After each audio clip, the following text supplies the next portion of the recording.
South Carolina is making the trip to Tuscaloosa, Alabama for the first time since 2009. What should Gamecock fans and Tide fans expect from this matchup?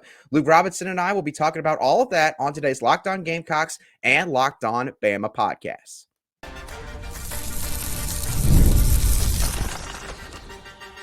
You are Locked On Gamecocks, your daily podcast on the South Carolina Gamecocks, part of the Locked On Podcast Network. Your team every day. Hello, Gamecock Nation and Tide Nation. Welcome back to the Locked On Gamecocks and the Locked On Bama podcast. We cover your respective teams every single day. I'm Andrew Lyon, the host of the Locked On Gamecocks podcast. And in this crossover, I'm joined by Locked On Bama host Luke Robinson. Luke, how you been doing this week?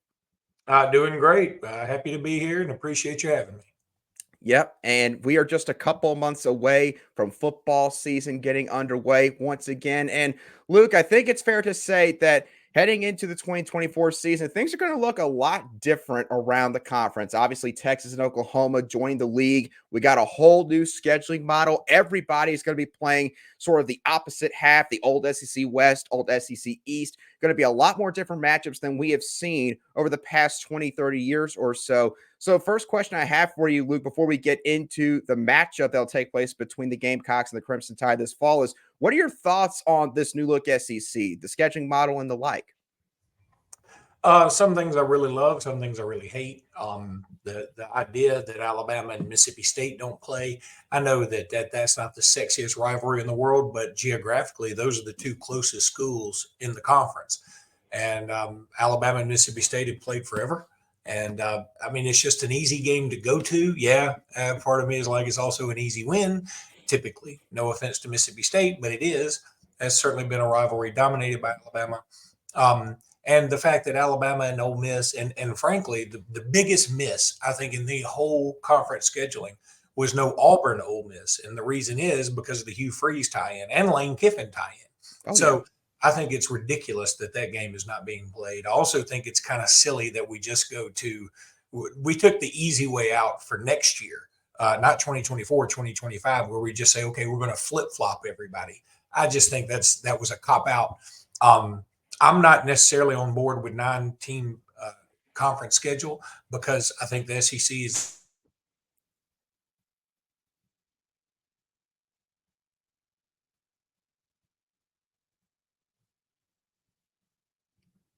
Luke, you there? that I'm not super fired up about. I'm going to be honest, Luke. So that whole answer just cut out. You were talking about you don't like 9-game conference schedule. So if you could just start again from there, just whatever you recall from what you just said. I'm sorry, you cut out for about 20 seconds on mine. Yeah, I don't know if that was you or me. We both went out, and then you were still cutting out. I could still see the time and all. That was weird. Yeah, it's okay. I'll go back and edit that part out. But if you just want to go back over the last 20 seconds, whatever you can recall. Well, I'll tell you what. I'll just go back and redo the whole question. How about that? Okay. All right. So, Luke, obviously, going into the 2024 season, things are going to look a lot different in the SEC. You got Oklahoma and Texas joining the league. We still got an 8-game conference schedule, but everybody now is going to play sort of the opposite half a lot more often. For example, South Carolina playing Alabama. The Gamecocks also got to play LSU more often, so on and so forth. So, Luke, what are your general thoughts on the new look SEC, the scheduling model, and all the like? Well, there's some things I really love, and there's some things I don't love. Number one, I think it is great that Alabama and South Carolina will play a little more, and the like. I just think that's going to be kind of cool. However, I hate the fact that Alabama and Mississippi State don't play this year. Now, before everybody just says, hey, Alabama wants an easy win, geographically, Alabama and Mississippi State are the two closest schools. Alabama and Mississippi State are closer than Alabama and Auburn, for instance. So I think it's crazy that those two don't play. They have a long-standing rivalry. Yeah, Alabama's dominated it, but it is still a rivalry. And when Mississippi State has one, it's been a big thing. So I hate losing that game. And the other one that I think is the biggest miss of all of them is Auburn not playing Ole Miss. I think they missed a golden opportunity. I mean, can you imagine the hoopla surrounding Hugh Freeze going back to Ole Miss to play a game? Oh, yeah. Kiffin, who was tied into the Auburn coaching search for some time. In fact, a lot of people thought he would get the job. He stayed at Ole Miss. And I just think it's silly that those two don't play. I think it's also kind of crazy that Georgia still has yet to go to Texas A&M. That's bananas. I mean, A&M's been in this thing since 2012. It's been 12 years. Why in the world haven't they done this? That should have been rectified with this new schedule. But in the end, look, you're not going to please everybody, right? Here's the other thing. Now, the biggest issue to me, South Carolina is better. I mean, so look, I don't mean to offend any of your listeners. South Carolina was a punching bag for a while, especially when they first got in the league. I was at Alabama when South Carolina came into the league. And I'm talking about it was like just a give me win. That's the way people looked at it. In fact, people wondering, hey, how are they going to survive in this conference? And I give this current coaching staff a ton of credit because South Carolina is a very, very formidable opponent at this point. And they've got some dudes. That Nicholas Harbor he's a freakazoid. So, I'm watching South Carolina now, and they've really stepped their game up. But there's no more give to me's outside of Vanderbilt. And that's one big problem with the scheduling is somebody's got to play them. Like they get 8 games like everybody else. And so somebody's going to get a win every time, which is, again, no offense to our Vanderbilt listeners. Well, I think Vanderbilt's got to get out of this thing now that we've reshuffled everything. I appreciate their winning national championships in bowling, and I appreciate the baseball national championships they had a while back, but those don't stir the drink. Football stirs the drink. And if you can't carry your weight and if you're not going to commit to resources, I don't know really what you're doing here. Yeah, no, it's funny, Luke, how when they were throwing out the potential 3-6-6 model, if they went to a 9-game schedule, everybody was saying, well, I hope we get Vanderbilt as one of those 3 main rivals, right? And so, Vanderbilt is just going to get a lot harder for them and also, admittedly, most of the other teams, including South Carolina in this league. Now, you talked about your viewpoint of South Carolina earlier, right, Luke? South Carolina, again, had a down year. 2023 went 5-7, but it had 2 good years under Shane Beamer, his first 2 years here, and they have been recruiting quite well. And so that kind of leads to my next question about the game itself. How do Crimson Tide fans view this game as a whole with South Carolina? Do they still view it as, hey, we're Alabama, it's South Carolina, we should win this game handily? Or, are they potentially being a bit more cautious because of the fact that, Nick Saban's retired? A lot of players have walked out the door since the end of this past season. How are Bama fans handling all that change, and how has it maybe altered their viewpoint of this matchup? Well, I can't tell. I was checking out the schedules, and I can't tell which one has the benefit here. Alabama does have Vanderbilt at Vandy before South Carolina, and South Carolina has Ole Miss at home before they travel to Alabama. So I'd probably give the edge to the Tide, except the very next week, Alabama will be playing Tennessee. So, could it be a look-ahead game? I don't know. We'll see. Under Nick Saban, there were very few look-ahead games. I mean, he treated every game as if it were the national championship, no matter who it was. But under this new staff, I don't know. We'll see how that goes. As far as Alabama fans' expectations, I can tell you they're not changing. There were a lot of people very worried, I think, initially when Saban retired, because it was somewhat of a shock. I have no problem telling you, Zach Blackery, who's our boss at Locked On Auburn, he called me while I had just finished playing basketball, like just messing around, because I knew Nick Saban had not a press conference, but a team meeting that day. But I was assured by a lot of folks that was just standard operating procedure. Well, Zach Blackery said, man, you got to do a podcast. I said, what for? He said, Saban retired. I said, don't do that. That's not even fun. And he said, no, I'm serious. And so I had to run home, and Jimmy Stein and I had to do a podcast. And I think the initial shock is now worn off. And I think people are starting to realize, oh, this Kalen DeBoer dude, he's sort of got his act together. Some people were making fun of him when Alabama first hired him, like he'll be Husky Harsin. Brian Harsin, who was at Auburn for a while and just tried to destroy the program, and he was just awful. But Kalen DeBoer is recruiting lights out. He is really endearing himself to the fans a little more. And he's doing it while Saban is still kind of hanging around the program, not in a meddling way, but I think Saban's like, I just want to make sure, what I leave here is in good standing. And also Saban's got a pretty good life in Tuscaloosa. So I don't think there's any reason to leave that. But I think the fans, at Alabama have the same expectations they always have. And the fact that the playoff has expanded will just make it even harder to temper those, because now Alabama feels like they should be there every year. Because frankly, if they had the 12-team playoff every year that Nick Saban were at Alabama, Alabama would have been in the playoff every year except his first one in 2007.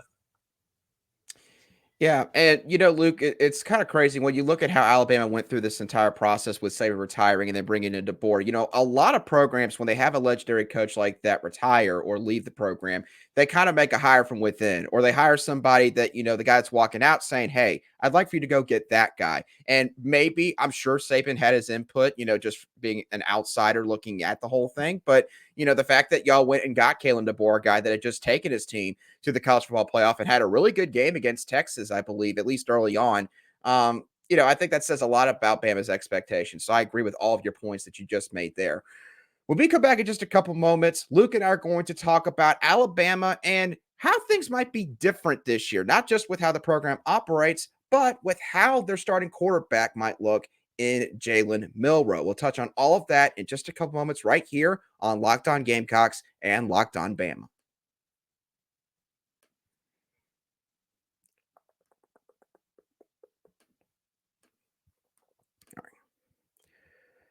Today's show is brought to you by eBay Motors. Passion, drive, and patience is the formula for winning championships and also what keeps your ride or die alive. eBay Motors has everything you need to maintain your vehicle and level it up to peak performance. From superchargers, roof racks, exhaust kits, LED headlights, and more, whether you're into speed, power, or style, eBay Motors has got you covered. With over 122 million parts for your number one ride or die, you'll always find exactly what you're looking for. And with eBay Guaranteed Fit, your part is guaranteed to fit your ride every time or your money back. Because with eBay Motors, you're burning rubber, not cash. With all the parts you need at the prices you want, it's easy to make your car the MVP and bring home huge wins. Keep your ride or die alive at ebaymotors.com. Eligible items only, exclusions apply. eBay Guaranteed Fit is only available to U.S. customers.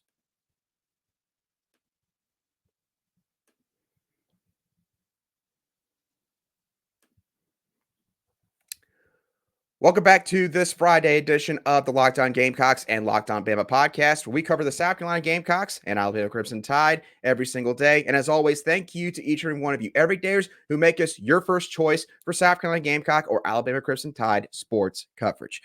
All right, Luke, let's talk a little bit about Bama specifically now for the next few minutes. And of course, I want to start off with Kalen DeBoer, who you just talked about a little bit.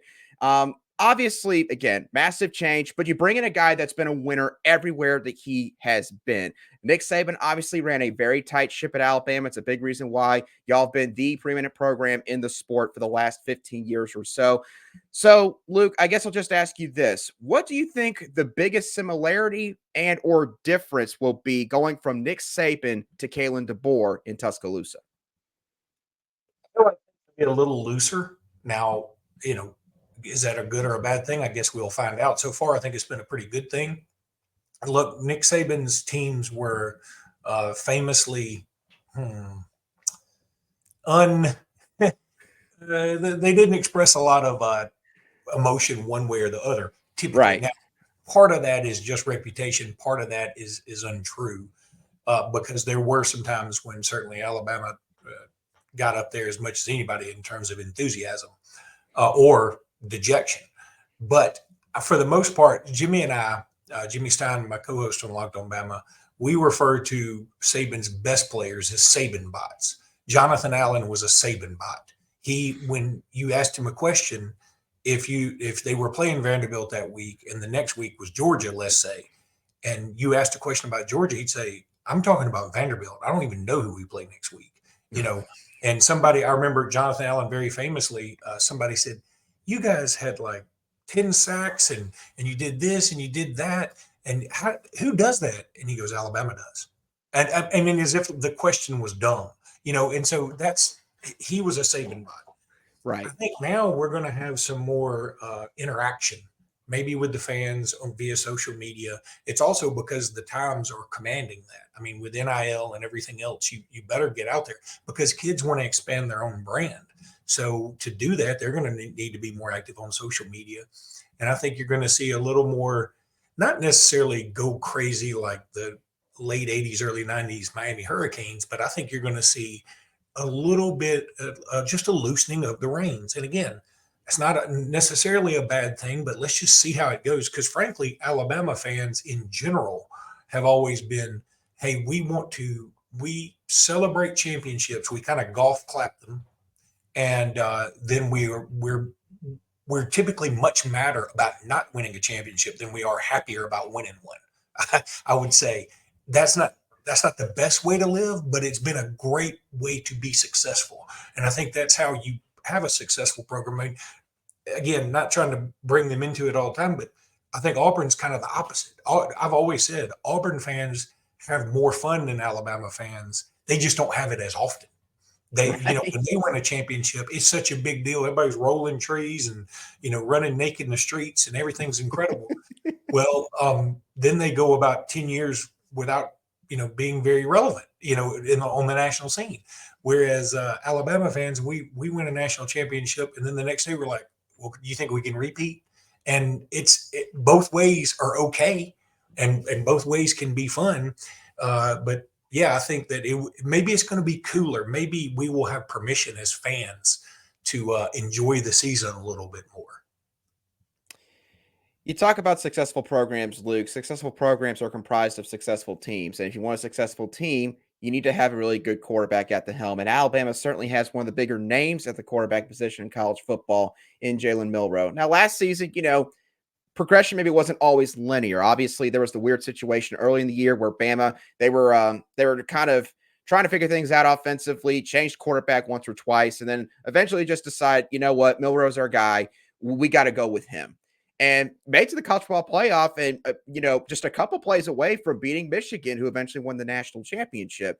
So where do you think Jaylen Milroe could make the biggest leap in his game this year? That could be just, with him maybe leading the team, which obviously is going to be very important now with all these guys that have left, or Kalen DeBoer now coming here and being an offensive mind and seeing what he did with Michael Penix and turning him into a top 10 pick in this past NFL draft. I think Jalen Milroe was already considered the leader. Look, what a lot of people don't know outside of Alabama probably is last year when he was benched for South Florida, that I think that was going to be a telltale thing about the whole season, right? That how he handled that was going to determine what went forward, and he handled that as well as any human being could. He was celebratory with the teammates when they ended up winning the game. He didn't play at all, and then he was named the starter the next week against Ole Miss, and he came out and played it sort of so until a pass for a touchdown to Jalen Hale, which he actually got lambasted on. Lambasted. Either way, he got just hit really hard by Perkins for Ole Miss, and he got up he knocked the breath out of me. He ended up getting up and celebrated and had a blast, and everybody was like, "Okay, that's our dude from here on out." And I got to know Terrion Arnold just a little bit towards the end of the season, and he and Jalen Milroe were super tight. I can tell you that Terrion says the players just absolutely adore Jalen Milroe. They think he's been through the ringer. He's walked through the gates of hell, and he's come out the other side, and I think he's a better person for it. Yeah, he still makes mistakes, but that's one place I think he's going to improve. You asked about that, is the accuracy. I think his accuracy is going to get a lot better under this leadership. I don't – how is it going to get better? I don't know. I just feel like Kalen DeBoer can make those kind of things happen. That's what he's known for. So I think he's going to put his quarterback in a position more often to be successful, maybe make some easier passes to start out with. Jalen Milroe's deep ball was as good as anybody in the country's. It was that, hey, I need to throw it 15 yards. That was a problem at times. So I think he's going to get better in that regard. And I feel like Jalen Milroe can have a Heisman-type season if everything comes together. Yeah, and I know that South Carolina fans, one thing they're not looking forward to with this game against Alabama is the fact that Jalen Milroe, obviously, one thing he doesn't need to get better with, he's very athletic, athletic. And the Gamecocks have not really had the best of times against athletic quarterbacks in like the last decade. Just anytime they faced any dual threat quarterback, it could be Jalen Milroe or a run-of-the-mill guy at like Kentucky or something like that. They've struggled. So that'll be definitely something interesting to watch when the game takes place later this coming October. Where will Bama stand in this new era of college football when it comes to maybe NIL or maybe the college football playoff? Will they make it back to the playoff this coming season? Luke will give you his thoughts on that in a few moments right here on Locked On Gamecocks and Locked On Bama.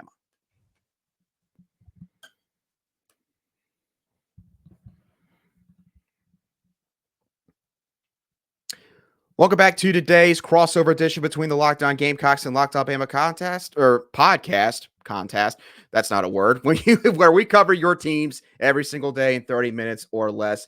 Luke, when talking about this upcoming season with Alabama, obviously we always seem to say, this is a pivotal year for this team. And, for South Carolina fans, I know we've said that almost every year. First year under Shane Beamer, got to get off to a great start. Second year, pivotal year, got to build on momentum. For Bama, it seems like it's a pivotal year in a bunch of different ways because obviously you have all the changes you've had with Kalen DeBoer now being the head coach. You've got the new college football playoff.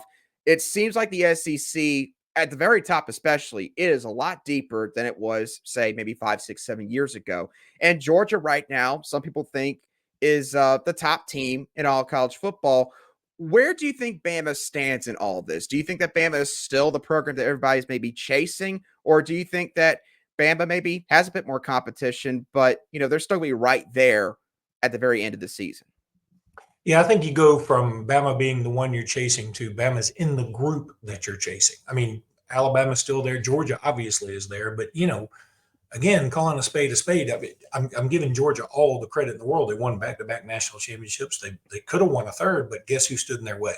Alabama. Right. And if Alabama hadn't, I hate to be this because I know that we've all talked about this, and injuries are part of the game, but Alabama did lose their two best receivers in the national championship game, or at least just before the national championship when they played Georgia in Indianapolis. And that really sort of cost them the game because they didn't have anybody else to catch the ball from Bryce Young, who I think could be the best player in Alabama history. So Alabama has sort of been the thorn in the side of Georgia. So I think you got to put Alabama there, even though Georgia, I would say, certainly has been the better program on the field the last 3 years, no doubt. But I think Ohio State's in that grouping as well, even though they hadn't won as many national championships. Obviously, they've been in the mix all the time. And then I would probably stop at those three. You want to add Michigan? Fine. I feel like Michigan's going to take a big drop off coming very shortly. So I'm not going to add them right now. But I think then you have maybe a bunch of more teams that are vying for another spot. And I think Texas could certainly be in that mix. LSU is certainly right there. Really, really good programs. The problem with the SEC is a lot of these programs I'm mentioning are in the SEC. That's going to be the biggest problem. And that's why I'm not a proponent for going to 9 games because the Rick Neuhausers of the world and all these others, saying, hey, SEC should go to 9 conference games and everybody deserves the same kind of shot. Danny Cannell, others. They just don't get it. It's not the same. It's just not. And South Carolina knows this. And look, Alabama knows this because guess what? When I looked at the schedule, I was like, oh my God, we got to play South Carolina and then play Tennessee and then play Missouri. I mean, it's like, when does it stop? Because Missouri, people are thinking they're going to be in the top 6 this year. South Carolina people think can be in the top 25. The teams that you think, okay, well, these are the ones I usually chalk up as a win. Kentucky, people think they can be in the top 20. I mean, it never stops. And now with Oklahoma and Texas joining, now maybe Alabama and Georgia and potentially LSU don't get knocked down a peg, but every other team in this conference gets knocked down a peg with Texas and Oklahoma joining. All of a sudden, if you want to say the hierarchy is Bama and Georgia, well, the hierarchy is now Bama, Georgia, probably Texas, then Oklahoma, LSU right behind them, if not right there with them. And then everybody else gets moved down. So if you're Vandy and you were 14, you're all of a sudden 16. It's a problem. But it's a fun problem. I mean, again, I'm beginning to embrace this thing. I was against expansion of the playoff because I'm a traditionalist. I like the way college football has been set up. I also don't want it to be something in pro football where, people say they decided on the field. Well, not really, because sometimes their best teams get left out of the playoff for teams that are clearly inferior from a weaker division. And I just feel like that's not the way to do this. I mean, I want to have a champion's champion. I don't care about Cinderella. That's me. Yeah, no, I'm absolutely with you on that. One last question for you, Luke, before I let you go. You mentioned Texas and Oklahoma. There's been a big debate, especially over Texas, it seems like the last couple weeks on the interwebs, on social media, in terms of how are they going to adjust to the SEC. And I think it's fair to say that we found kind of a middle ground. We've kind of, South Carolina fans, I think, can mostly admit, like, hey, we understand, like, we don't expect Texas and Oklahoma to get behind us on the big SEC bus, so to speak. But at the same time, it kind of feels like, that arrogance that especially Texas has, they're bringing that with them. They feel like that pretty much outside Georgia and Alabama, they're going to just be able to run over everybody else. How do you think they're going to adjust, at least in this first year when they join the SEC? I think it's going to be somewhat of a shock to the system, but I don't know that you're going to see it in the schedule, in the results, because I think the games that they think they'll roll over people will be much tighter than they thought, is what I really think, because they are very, very good. I'll say this too. If I'm Oklahoma, my first call is to Greg Sankey, like, what did we do to you? Because you look at the two schedules, Texas is much easier than Oklahoma's. I know Texas they got Georgia, but they did get them at home. Meanwhile, Oklahoma's got Ole Miss, LSU, Alabama, at Auburn. Let me tell you something. That game, Oklahoma going to Auburn, I would go ahead and bet on Auburn right now. I'm just telling you, because that's going to be Oklahoma's first road SEC game and Auburn's first meaningful game of the season. And they're going to be jacked up and sky high, and they're going to win that game. I really believe that. And Oklahoma is going to be like, good Lord, this is like one of your middle of the pack teams this year. How are we going to do this? And meanwhile, Texas does get Vanderbilt. Oklahoma doesn't. And Oklahoma gets South Carolina. Really their easiest game in the SEC. They might look at it like South Carolina, and that is not an easy game. It's not at all. Right. Yeah, no, I completely agree with you, Luke, 100% on that. The home environments are way tougher in the SEC and the Big 12. The athletes are better. And, everybody has got a stud somewhere on their roster. It might not be their quarterback. It might not be maybe a wide receiver, but they might have a star linebacker or a safety. And even a team like Vanderbilt, you might find somebody in that lineup where, they sit there and go, we probably wouldn't mind having this guy on our team, in all honesty. Everybody's got them in the SEC. Big 12, I actually enjoy the Big 12. I like the competitives they've had the last couple of years, but you just can't say the same thing about those teams. It's just a totally different league compared to the league that they are leaving. So, Luke, thank you so much for coming on and doing this crossover show today between Locked On Gamecocks and Locked On Bama. For you Locked On Gamecock and Bama viewers and listeners, thank you all for tuning in. Have a great rest of your Friday and a fantastic weekend. We'll be sure to catch y'all on our next shows on Locked On Gamecocks and Locked On Bama. Sweet. Appreciate you, bud. Yeah, absolutely. Thank you so much for coming on. Really appreciate it. Hey, man, all good. Thank you. And please do send me the stuff. I want to post it. You got it. You want audio and video or just video? Both, if you can. Both if I can. All right, you got it. I'll send you. It's going to be through WeTransfer because